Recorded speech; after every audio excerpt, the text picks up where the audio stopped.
عمران خان ویلي د وژلو توطیه مې روانه ده.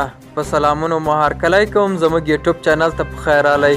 که غواړئ په بشپړه توګه معلومات ترلاسه کړئ نو ویډیو راسره تر پایه وګورئ. د پاکستان مخکنی لومړي وزیر عمران خان ادعا کړې چې د وژلو توطیه روانه ده. عمران خان تېره شپه سیالکوټ کې د خپلو پلویانو یو غونډې ته وویل له دغه پلانه څو ورځې وړاندې خبر شوی دی.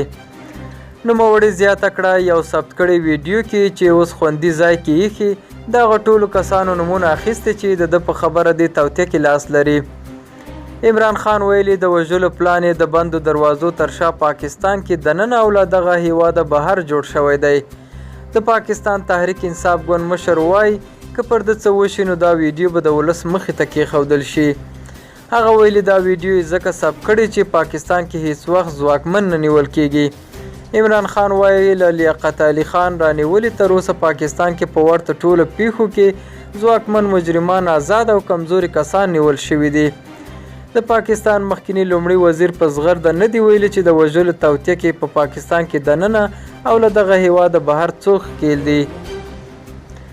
هغه تېره میاشت د قومي اسمبلۍ لخوا بېواکه کېدو وړاندې او راوروسته ادعا کوي چې امریکا یې خلاف او په کور دننه ځینې کړۍ ورسره ملګري دي. نوموړي په دې وروستیو کې د پاکستان پر ځواکمن پوځ له دې کبله نیوکې پیل کړي چې ګوندې د ده د بېواکه کېدو د توطیې مخه یې نه ده نیولې. دا و زموږ نننۍ چمتو شوي ویډیو. تر بیا ښه وخت، ښې چارې.